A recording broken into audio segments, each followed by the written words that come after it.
امریکی coast guard کے مطابق اٹلانٹک اوشن میں تباہ ہونے والی سیاحتی آبدوز ٹائٹن کا ملبہ کینیڈا میں سمندر کی تہہ سے نکال لیا گیا ہے، جس میں سے بظاہر انسانی جسموں کی باقیات ملی ہیں۔ تاریخی ٹائٹینک کا ملبہ دیکھنے کے لیے جانے والے 5 افراد کی آبدوز ٹائٹن کی تباہی بھی تاریخی بن گئی اور پوری دنیا میں اس حوالے سے بحث جاری ہے۔ Welcome to Facts heaven.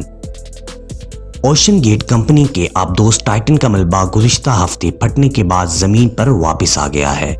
Canada کے بحری جہاز ہورائزن آرکٹک نے آبدوز کے پرزوں کی تلاش کے لیے ٹائٹینک کے ملبے کے قریب سمندر کی تہہ کو تلاش کرنے کے لیے دور دراز سے چلنے والی آبدوز گاڑی بھیجی تھی۔ 22 فٹ طویل آبدوز کے بٹے ہوئے ٹکڑوں کو بدھ کے روز کینیڈا کے کوسٹ گارڈ کی ڈاک میں ساحل پر دھویا گیا۔ بیلجیم ریسرچ سروسز، میساچوسیٹس اور نیو یارک میں دفاتر والی کمپنی جو آبدوز گاڑی کی مالک ہے نے بدھ کو کہا کہ اس نے ساحل پر کام مکمل کر لیا ہے۔ اس نے بتایا کہ اس کی ٹیم ابھی مزید کام کر رہی ہے اور ٹائٹن کی جاری تحقیقات پر تبصرہ نہیں کر سکتی۔ اس ٹیم میں ریاست متحدہ امریکہ اور کینیڈا کی متعدد سرکاری ایجنسیاں شامل ہیں۔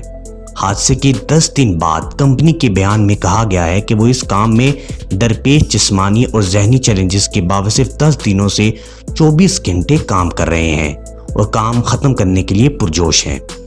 کوسٹ گارڈ نے گزشتہ ہفتے کہا تھا کہ ٹائٹن کا ملبہ تقریباً 3810 میٹر پانی کے اندر اور ٹائٹینک سے تقریباً 488 میٹر دور سمندر کے فرش پر موجود تھا۔ کوسٹ گارڈ تحقیقات کر رہا ہے کہ آبدوز کے 18 جون کو لینڈنگ کے دوران پھٹنے کی وجہ کیا تھی۔ توقع ہے کہ ملبے کے معائنے سے اس تباہ کن دھماکے کی وجہ پر مزید روشنی پڑے گی، جس کے نتیجے میں ٹائٹن ٹکڑے ٹکڑے ہو کے بکھر گئی۔ 22 فٹ طویل آبدوز 5 لوگوں کو شمالی اٹلانٹک اوشن کی تہہ میں موجود ٹائٹینک جہاز کا ملبہ دکھانے کے لیے اتاری گئی تھی۔